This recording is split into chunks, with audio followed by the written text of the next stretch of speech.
સયાજીગંજ વિધાનસભામાં 7,000થી વધુ મતદારો સામે વાંધા અરજી સામે મતદારોના વાંધા રજૂ કરનાર સામે પગલાં ભરવા કલેક્ટરને રજૂઆત કરવામાં આવી હતી। વડોદરા કોર્પોરેશનના પૂર્વ વિપક્ષ નેતા અમી રાવત, નરેન્દ્ર રાવત સહિત મતદારો કલેક્ટર કચેરી પહોંચ્યા હતા અને મોટી સંખ્યામાં ફોર્મ નંબર 7 ભરી મતદારોના નામ કમી કરવા વાંધા લેવાયા હતા, જે ભાજપના જ કાર્યકરોએ વાંધા લીધા હોવાના કોંગ્રેસે આક્ષેપો કર્યા હતા। ભાજપના જ એક કાર્યકરોએ 200થી 800 મતદારો સામે વાંધા લીધા છે। સમગ્ર મામલે કોર્પોરેશનના પૂર્વ વિપક્ષ નેતા અમી રાવતનું નિવેદન। 114 લોકોએ મતદારોના મેપિંગ થયા બાદ ખોટી રીતે ડેક્લેરેશન કરી ફોર્મ નંબર 7 ભર્યા હતા અને ખોટી માહિતી આપનારને કાયદામાં 1 વર્ષની સજાની જોગવાઈ હોવાનું અને ફોર્મ સ્વીકારનાર એઆરઓ સામે પણ કાયદેસર ફરિયાદ કરવી પડે તેવી સ્થિતિ સર્જાઈ છે અને મતદારોનો રાઇટ ટુ વોટનો અધિકાર છીનવી લેવાનો પ્રયત્ન થયો છે।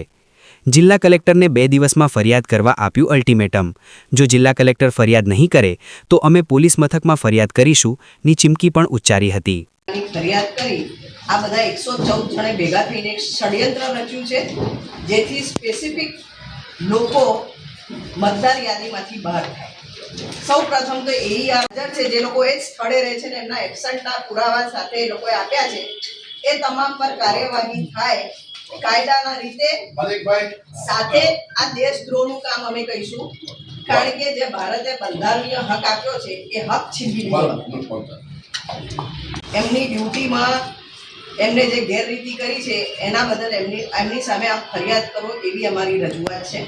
સેકન્ડલી, આ 114 નામ તમામ બીજેપીના હોદ્દેદારો છે અને એ લોકોએ જે આ કૃત્ય કર્યું છે ને જેમના ફોર્મ તમે વિધાઉટ પ્રૂફ સ્વીકાર્યા છે। એક સામાન્ય નાગરિક જાય તો પુરાવા વગર ફોર્મ 7 લેતા નથી, તો આ લોકોના ફોર્મ પુરાવા વગર જેને લીધા હોય એ અધિકારીને સજા કરો અને આ તમામ પુરાવા નથી એવા લોકોના નામ અમે પ્રૂફ સાથે આપ્યા છે અને ઇન્ડિવિજ્યુઅલ ફરિયાદ ફોર્મ 7 દ્વારા ફરિયાદ કરવામાં આવી છે। 114 ફરિયાદી છે જેમને 8,000થી વધારે ફરિયાદો કરી છે। કોઈએ 800 કરી છે, કોઈએ 400 કરી છે, કોઈએ 200 કરી છે। આ રીતની બલ્ક ફરિયાદો કરી છે। આ ફરિયાદો જ્યારે એઈઆરઓ અને આરઓને સબમિટ કરવામાં આપ જાણો છો કે એસઆઈઆર દ્વારા નાગરિકોને મતદાનની ચકાસણી ગુજરાત રાજ્યમાં ગેરકાયદેસર કરવામાં આવી, જેની અંદર છેલ્લા કેટલાક સમયથી ભારતીય જનતા પાર્ટીના નેતાઓ દ્વારા એમના હોદ્દેદારો દ્વારા નાગરિકોના મતદાનને કેન્સલ કરવા માટે વાંધા અરજીઓ મૂકવામાં આવી અને એ વાંધા અરજીઓ એટલી મોટી સંખ્યામાં હતી કે જેથી લોકો ચોંકી ગયા। આખા ગુજરાતની અંદર 14 લાખ અરજીઓ અને ગેરકાયદેસર રીતે ખોટી રીતે કરેલી અરજીઓ હતી। એ બાબતે આજે અમે સયાજીગંજ વિધાનસભા ક્ષેત્રમાંથી જે તે મતદારોના મતદાનને કેન્સલ કરવા માટે જે તે વ્યક્તિઓએ વાંધા સૂચનો રજૂ કર્યા હતા એની અમે ફરિયાદ લઈને આવ્યા છે। વાસ્તવિકતા એ છે કે જે પ્રકારે કોઈ પણ વ્યક્તિ કોઈનું મતદાર તરીકે કેન્સલ કરવા માંગતા હોય તો એને ડિક્લેરેશન કરવું પડે, એને પુરાવા રજૂ કરવા પડે, પરંતુ આ શાસન દ્વારા આ પ્રકારની પ્રક્રિયા કરવામાં આવી નથી અને જેમાં આજે અમે ફરિયાદીઓએ સ્પષ્ટ રીતે જે ફરિયાદમાં લખીને પુરાવા આપ્યા છે કે જે તે ભારતીય જનતા પાર્ટીના નેતાઓએ કોઈ પુરાવા રજૂ નથી કર્યા, કોઈ ડિક્લેરેશન કર્યું હોય અને જો ખોટું ડિક્લેરેશન કર્યું હોય તો ચૂંટણીના નિયમ મુજબ એના ઉપર 1 વર્ષની સજા થાય, એના ઉપર પોલીસ ફરિયાદ થાય। આજે અમે કલેક્ટર અને ચૂંટણી અધિકારીને 2 દિવસની તાકીદ આપી છે કે એક વ્યક્તિ 800 એક જીગર ઠક્કર કરીને છે 800 એપ્લિકેશન, ભારત દેશનો નાગરિક, એણે કેવી રીતે એપ્લિકેશન કરી?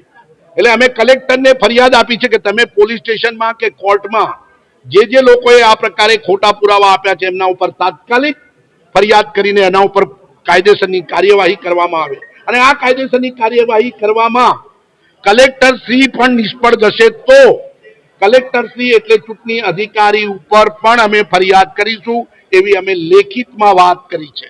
અમારી પાસે સંપૂર્ણ પુરાવા છે અને સૌથી કરુણ હકીકત એ છે કે ભારતીય જનતા પાર્ટીના મુખ્યમંત્રી ભૂપેન્દ્રભાઈ હોય, નરેન્દ્રભાઈ મોદી હોય, અમિત શાહ એવી સૂચના કેવી રીતે આપી શકે કે એમના હોદ્દેદારો, એમના કોર્પોરેટરો વિસ્તારના નાગરિકોના મતો કેન્સલ કરવા માટે ખોટા વાંધા રજૂ કરે?